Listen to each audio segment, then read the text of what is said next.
আসসালামু আলাইকুম। দেশ বিদেশ টিভি থেকে হুসেন বলছি। আমার চ্যানেলে সবাইকে স্বাগতম। ছাত্ররা তারা বৈষম্য বিরোধী ছাত্র আন্দোলনের মধ্য দিয়ে শেখ হাসিনা সরকারের পতন ঘটায় এবং মানুষের মনে স্বপ্ন দেয় যে তারা দিন বদলে দেবে। কিন্তু ডক্টর ইউনূস সরকার বসার পর, ছাত্ররা ক্ষমতায় বসার পর আমরা দেখছি খালি আন্দোলন, বিভিন্ন ঝামেলা, রক্তপাতও শুরু হয়েছে। এখন মানুষ একটা অনিশ্চয়তার মধ্যে আছে যে দেশ কোন দিকে যাচ্ছে। এখন তারা গণ অভ্যুত্থান করেছে, ঠিক আছে, কিন্তু এটা ফসল তারা খায়নি এবং এটা আদৌ খেতে পারবে কিনা সেটা নিয়েও শঙ্কা দেখা দিয়েছে। এখন এই যে হুট করে একটা আন্দোলন করে তারা সাকসেস করে ফেললো এবং এর পেছনে যারা ছিলেন তাদেরকে আসলে জাতি চিনতই না।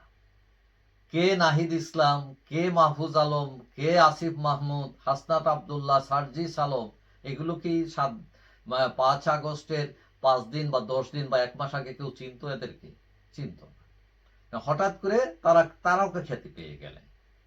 এখন তাদের নেতা নাহিদ ইসলাম তিনি বললেন যে তাদের রাজনৈতিক আকাঙ্ক্ষা রয়েছে। তারা যেহেতু বিশ্ববিদ্যালয় রাজনীতির সাথে সম্পৃক্ত ছিল, সুতরাং তাদের অ্যাম্বিশন আছে। ভালো কথা। এখন তারা সেই অ্যাম্বিশন থেকে একটা কমিটি করলো রাজনৈতিক, নাম হলো জাতীয় নাগরিক কমিটি। এটার আহ্বায়ক হলেন নাসির উদ্দিন পাটোয়ারি আর সদস্য সচিব আক্তার হোসেন। এখন কথা হলো এই নাসির উদ্দিন পাটোয়ারি আর আক্তার হোসেন তারা কিন্তু ওই রকম তারকা বনা লোক না। নাহিদ ইসলাম, মাহফুজ আলম, আসিফ মাহমুদ, হাসনাত আবদুল্লাহ, সার্জিস আলম যেরকম তারকা খ্যাতি পেয়েছেন, তারা সেরকম পাননি। অনেকটা সাধারণ পর্যায়ের লোক তারা পার্টি লিড করতেছেন, কিন্তু দেখা যায় এতে খুব একটা কাজ করছে না। তারা বিভিন্ন জায়গায় কমিটি টমিটি করতেছেন, কিন্তু তারা তো মানে ওই তারকা খ্যাতি পান নাই। মানে মানুষের আগ্রহ কম। আমাদের দেশের মানুষের হলো কি যে ওই তারকাতার প্রতি একটা আগ্রহ থাকে একটা। সেটা হলো, আপনি ধরেন আজকে মফস্বলে যদি একটা কমেডিয়ানও যায়, সিনেমার বলেন, নাটকের বলেন, দেখবেন অনেক লোক জড়ো হয়েছে। কিন্তু এই কমেডিয়ান যে কৌতুক অভিনেতা যে, তার তো কোনো সংগঠন নাই, কিন্তু এই হাজার হাজার লোক আসলো কোত্থেকে? কারণ ওই তারকার একটা ভ্যালু থাকে। এবং আমাদের উপমহাদেশে এই তারকারা অনেকেই রাজনীতিতে এসছেন, অনেকে সফল হয়েছেন, অনেকে ব্যর্থ হয়েছেন। এখন কথা হলো যে তারকাই হতে হবে এমন কোনো কথা নয়। তারকা হয়েও রাজনীতি করা যায়, না হয়েও করা যায়। তবে তারকা হয়ে যদি কেউ নামের নেতৃত্ব দেন, তার জন্য একটা পজিটিভ থিং থাকে, একটা প্লাস পয়েন্ট। তো তাদের সেটা ছিল, তারা সেটা কাজে লাগায় না এবং এইটা পরে বুঝে তারা এখন সার্জিস আলমকে ইনভলভ করাইছে সেখানে। আর তারা এখন বুঝতে পারছে যে এই জায়গাটা ভুল ছিল তাদের। আপনারা দেখেন যে ট্রাম্পের নির্বাচন হলো, এখানে ইলন মাস্ক, টেসলারের মালিক, বিরাট পয়সা এলা, তাকে কেন আনছে ট্রাম্প? মানে এগুলো দরকার আছে।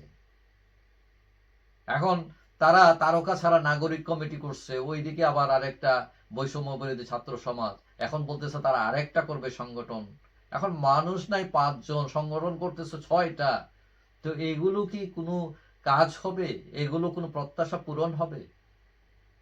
তো কথা হলো, রাজনীতি করার অধিকার সবার আছে, কিন্তু রাজনীতি যদি শখে করেন অথবা গদির জন্য করেন তাহলে এক কথা, এবং রাজনীতি করলে রাজনৈতিক প্ল্যাটফর্মে নেমেই করতে হবে।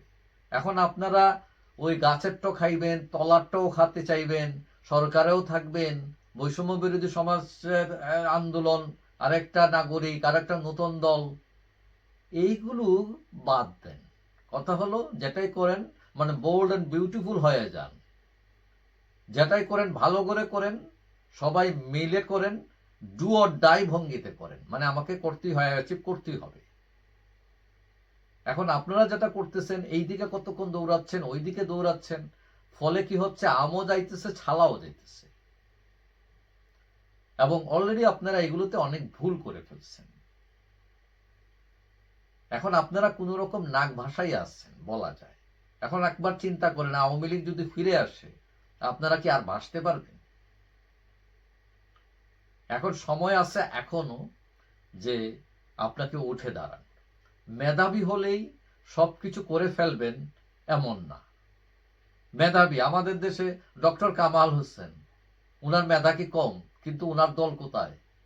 একদম তলানিতে। কারণ রাজনীতির হিসাব নিকাশ অন্যরকম।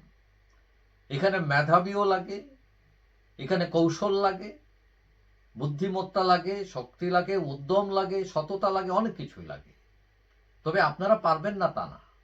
আপনাদের উদ্দেশ্য যেহেতু ভালো, তারুণ্য আছে, তবে হঠকারিতা বাদ দিতে হবে। এবং বিপ্লব করছি বলে এই দেশের মালিক আমি বনে গেছি, এই মাথা থেকে এই চিন্তাটা বাদ দিতে হবে। আপনি মনে করবেন হ্যাঁ ঠিক আছে, আপনি তারকা, আপনাকে তারকা বানিয়েছে এদেশের মানুষ, আপনার তারকার যে আলো, তারার যে আলো, এই আলো যাতে মেঘে ঢেকে না যায় মানুষের কল্যাণে। সুতরাং ঝুপ বুঝে কোপ দেন। বোকার মতো খালি দৌড়াদৌড়ি লাফালাফি করলে ফল আসবে না। আমও যাবে, ছালাও যাবে, যেটা বলছি সেটাই হবে এবং মানুষ নিরাশ হবে। যাই হোক, তোমরা সাকসেস হও, হ্যাঁ ভালো করো, মানুষের কল্যাণ হোক, এটাই কামনা। যাই হোক, সবাই ভালো থাকবেন। আশা করি দেখা হবে অন্য কোনো ভিডিওতে ইনশাল্লাহ।